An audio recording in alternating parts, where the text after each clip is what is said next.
Salut à tous, j'espère que vous allez bien, que vous passez de très belles lectures, une très belle journée. On est jeudi 13 décembre, c'est parti pour une nouvelle journée, c'est parti pour un nouveau Bookmas.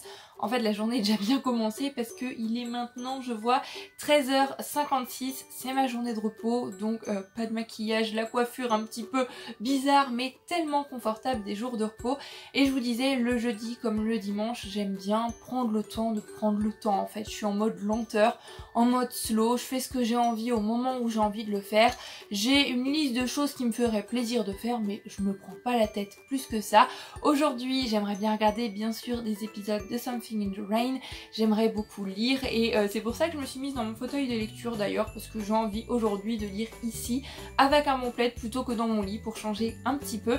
Mais avant ça, je voudrais vous faire l'update lecture de ce que j'ai lu hier soir, puisque comme je vous disais hier soir, je voulais lire jusqu'à ce que je n'en puisse plus et donc j'ai pu lire 2 chapitres du Bonheur au pied du sapin de Holly Jacobs, toujours paru aux éditions Harlequin. J'ai lu jusqu'à minuit 10, quelque chose comme ça, et c'était vraiment top. Cette lecture, c'est juste génial. C'est vraiment la lecture de Noël, c'est vraiment ce que j'en attendais. C'est cosy, c'est moelleux, c'est chaleureux, des personnages attachants. On les découvre plus au fil des pages, ce qui est normal. On apprend à découvrir aussi leur passé. Il y a des petits moments d'émotion, il y a de l'amour, il y a de l'humour aussi. C'est vraiment la lecture parfaite pour la saison. Donc je suis contente d'avoir choisi celle-ci. Pour revenir au magasin jaune, j'espère le terminer aujourd'hui. Mais avant de me remettre dans le fauteuil, de me refaire un petit après-midi lecture, j'aimerais bien lire 1 ou 2 albums, peut-être aussi, ça pourrait être sympa. On a choisi avec ma mère de se poser un petit peu devant Netflix pour voir un film d'animation tout petit qui dure 30 minutes. C'est Le Noël d'Angela. Ça a l'air mignon, ça a l'air émouvant. Ça a l'air d'être une super histoire de Noël bien courte. Donc je pense que je vais regarder ça. Après je vais me faire une tasse de thé. Ça va être petit moment lecture. Des dramas, je vais caser un petit moment YouTube par là aussi parce que j'aimerais bien refaire mon vernis. Et devant une vidéo YouTube, ça me semble un bon programme. Donc voilà un petit peu pour les nouvelles, voilà pour le programme du jour. Une journée vraiment sans prise de tête. Pour tout vous dire, il est 13h58 maintenant comme je vous disais et je viens tout juste de m'habiller. C'est vraiment la journée repos aujourd'hui dans tous les sens du terme. Sur ce, je pense qu'on va aller installer, mettre Netflix sur la télé. Et puis je vous dis à plus tard pour vous parler du film d'animation et vous dire un petit peu ce que j'en ai pensé.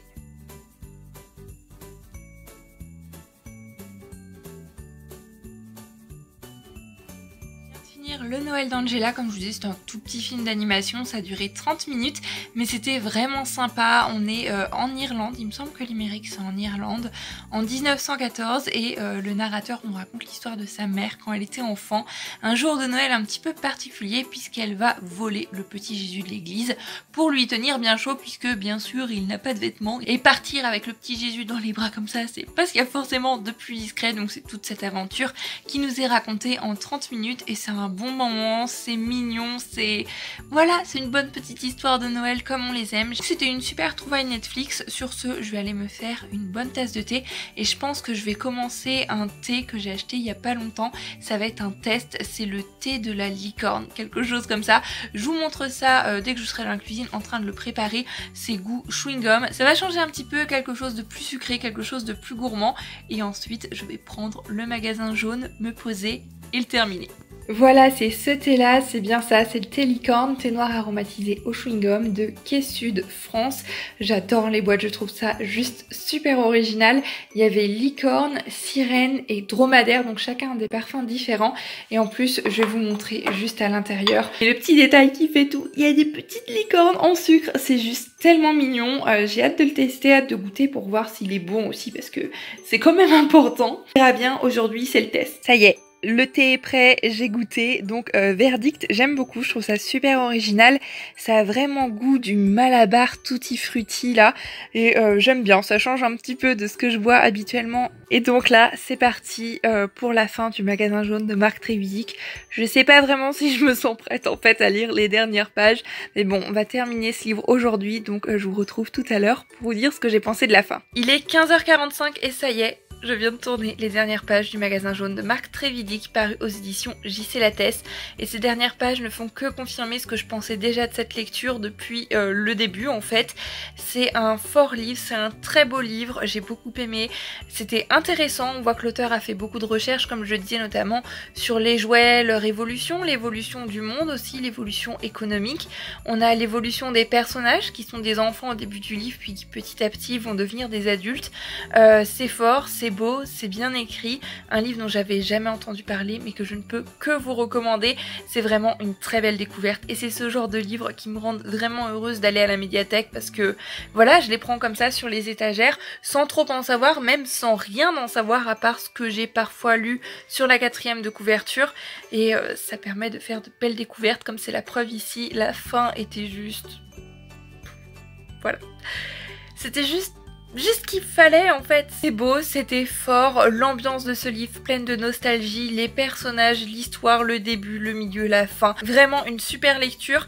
Et il est possible qu'il ait même sa place dans mes meilleures lectures de l'année 2018, donc je suis super heureuse. Sur ce, je pense que je vais faire une petite pause lecture maintenant. Comme je vous le disais, j'avais envie de refaire mon vernis devant YouTube, donc je pense que je vais faire ça maintenant. Après, je vais peut-être avancer soit dans Le bonheur au pied du sapin, peut-être lire un album, peut-être faire les deux, je ne sais pas encore.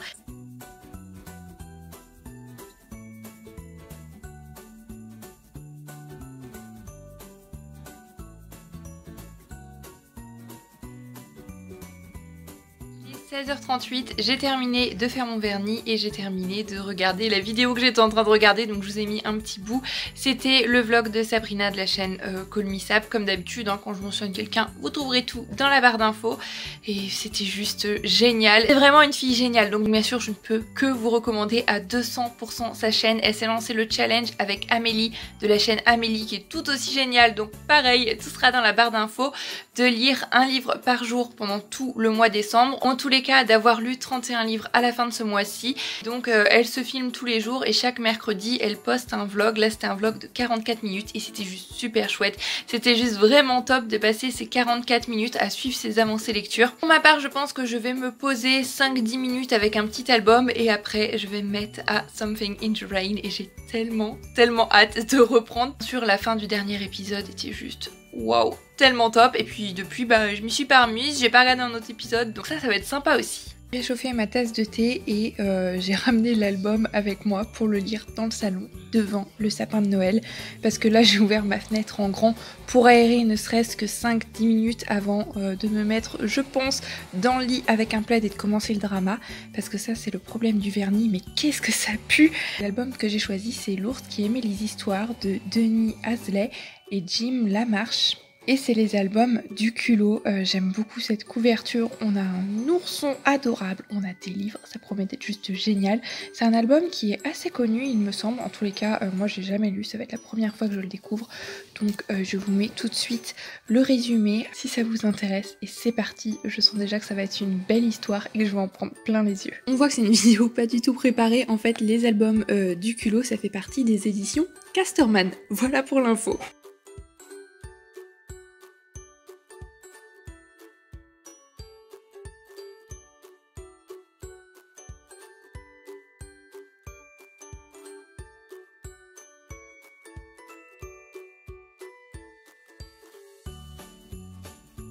Ma lecture de ce petit album qui en format n'est pas si petit que ça, j'ai vraiment beaucoup aimé. Autant l'histoire, on ressent un amour pour les mots, un amour pour les livres, la relation entre l'animal et l'humain, la relation entre cet ours qui va se créer avec cette femme qui est vraiment très belle. Les dessins, voilà, on voit tous les traits de crayon. Un style de dessin que j'aime beaucoup, qui me touche et avec lequel ça fonctionne toujours avec moi. Les tons, les couleurs aussi choisies, on est dans des couleurs assez chaudes. C'est vraiment une lecture parfaite pour l'automne, parfaite pour toute l'année même, parce que c'est une petite pépite que je ne peux que vous recommander parce que j'ai passé un très bon moment. Un album pour ceux qui aiment les livres, pour ceux qui aiment la lecture, pour ceux qui aiment la forêt, qui aiment les ours, qui aiment les grands espaces, les couleurs chaudes. C'est vraiment un album à découvrir.